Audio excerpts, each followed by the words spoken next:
And welcome back to the GSMC Wrestling Laureate podcast brought to you by the GSMC Sports Network. I'm your host, Eric Rodriguez, here every Monday through Friday, 8 p.m. Pacific Time, 11 p.m. Eastern Time, talking all things wrestling on the GSMC Sports Network. Just kind of reflect on what we talked about. We had our WWE Monday Night Raw review. We gave an analysis. We talked about some of the promos and the segments and the matches leading up to SummerSlam.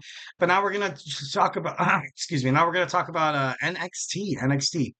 But before we move on any further, I want to remind you guys to use the tips and donations link at the GSMCpodcast.net. Shoot me your comments, questions, concerns, opinions, to talk about anything professional wrestling. Ask questions. You can ask questions. You can give statements, anything like that.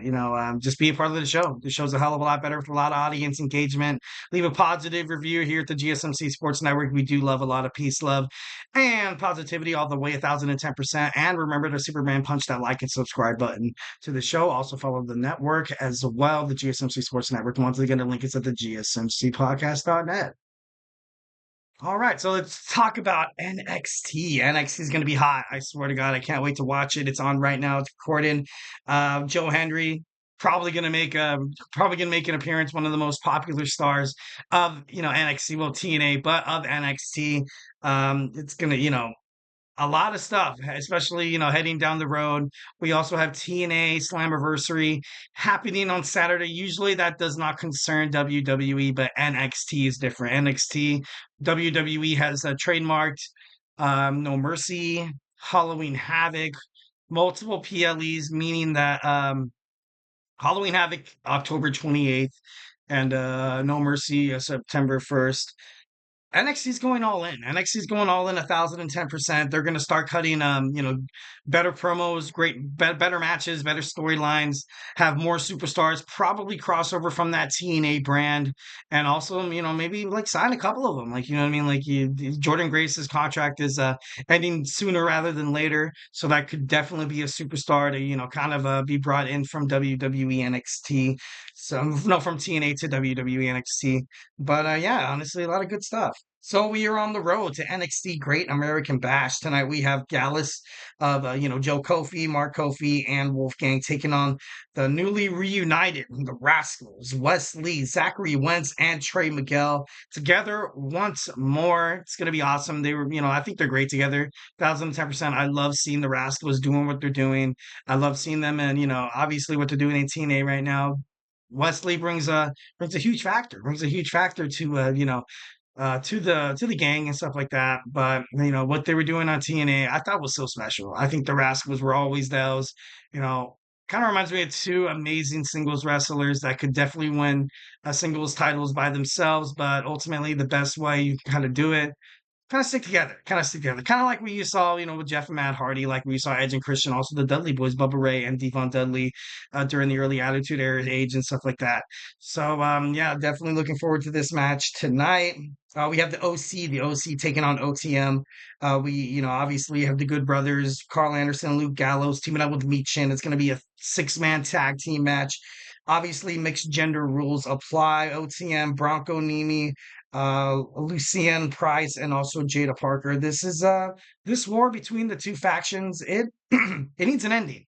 It needs an ending. Maybe they're still kind of build up something up to Great American Bash, but my best bet would probably be, because these guys have seen each other like long enough within the past couple of weeks, so that I feel like this is going to be, probably the war that's going to end it all tonight. Next, we have Javon Evans taking on Brooks Jensen. You have the breakout star taking on the aggravated returning star. He told his partner Josh Briggs that when he took out Javon Evans, he was just trying to make a statement, trying to make an impact, trying to turn some heads and stuff like that. And Josh Briggs was kind of like, dude, no, this is not how you do it. Even Ava was kind of pissed off and told Josh Briggs once again that he is holding on by a single thread. He's an absolute loose cannon. There's no doubt in my mind that maybe they might be I don't really see him and Javon Evans like taking any kind of feud toward the Great American Bash. Like maybe I can see Josh Briggs come out absolutely, pissed off at no, I can see Briggs come out absolutely pissed off at Brooks. Maybe starting the breakup of their tag team. Obviously, Brooks Jensen he's a lone wolf now. He's all by himself. Figures this life is all, it's against him, and he has to go out there and get his own. So it's going to be interesting to see how this kind of works out. All right, next we have Roxanne Perez, the NXT Women's Champion, will speak today. It's took five pop rocks to defeat Lola Vice at NXT Heat Waves. So you're gonna get someone to probably step it up. I don't really know, like, right off the top of my head, who would be earning for a title shot in TNA. Um, I don't want to say Soruka. I really honestly don't want to say Lola Vice again.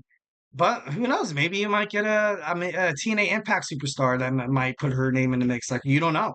You honestly don't know. You don't know what's going to happen.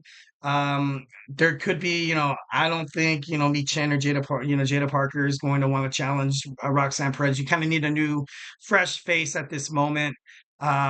I know they recently signed Stephanie Victor from CMLL. Also, you have Julia still, leaning in the wicks of WWE NXT. So there's no doubt in my mind that, these girls can hold titles. These girls can hold titles, the title 1,010%, definitely.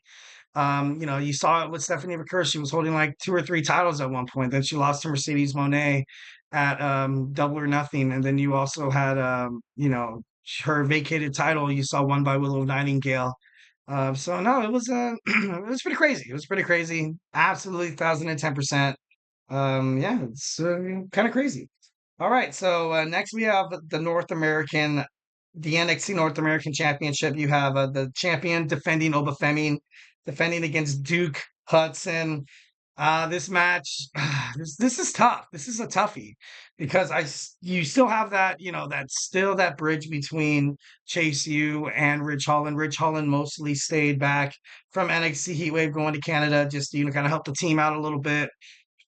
And while they were gone, he got them, a couple title shots, a couple matches and stuff like that. But it kind of got me thinking. I was like, is this right now at this point? I would not understand why Rich Holland would kind of turn his back on Chase U, like, unless they absolutely piss him off and he rages and he attacks all the members and stuff like that. That would probably be the best way to kind of break this up. I wouldn't, I don't think Duke Hudson, obviously you see Duke Hudson and Rich Holland having their differences and stuff like that. But they're gonna set up something big. I feel like tonight's gonna be a huge setup to something big within Chase U, possibly, taking on Rich Holland and solving this once and for all. Like, is this a nice gesture? Is this a genuine gesture from Rich Holland, or is this a strategic plan to ultimately either hurt Duke Hudson, or try to get weasel his way into Chase U more? Like, who knows? Maybe. And lastly, we're going to talk about, we have Izzy Dame taking on Tatum Paxley tonight. These two women, dabbled within TNA Impact. And, it's kind of interesting that they decided to kind of put them to fight one another. Obviously, not like I'm not trying to downgrade the promo, or I'm not trying to downgrade the match or anything like that. But I just thought that was interesting. I was like, all right. And like, still on NXT, you still kind of see them kind of failing to mention like TNA and stuff like that, especially the promos they cut, like Tatum Paxley and Izzy Dame. They didn't mention Izzy Dame fighting against Jordan Grace and stuff like that. So, definitely was, because I want to see I want to see a nice collaboration. Like, you know what I mean? Obviously TNA is like, oh, NXT, like you have Charlie Dempsey over there now in the No Quarter Catch crew. Then you saw, Izzy Dame and Tatum Paxley stick their nose in the business as well. And tomorrow, no, not tomorrow, on Thursday, you're gonna have the Rascalz needing a partner.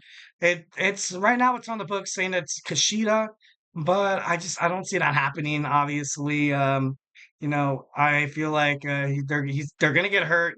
Kishida's probably gonna get hurt some way somehow, and then they're gonna see Wesley make his surprise, return to TNA, which is gonna be pretty badass to watch. Can't wait to see that.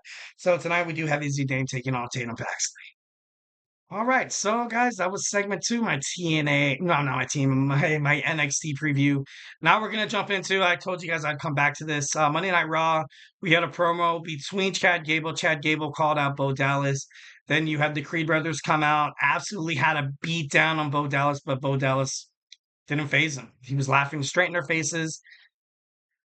absolute psycho. Like there was the chant like you have to, you have to, you have to. I think I ever heard like you sick, like you know what I mean. Like the crowd was into it. The crowd was really into it. So now we're gonna dissect and now analyze how that promo kind of went. So hey, do not go anywhere.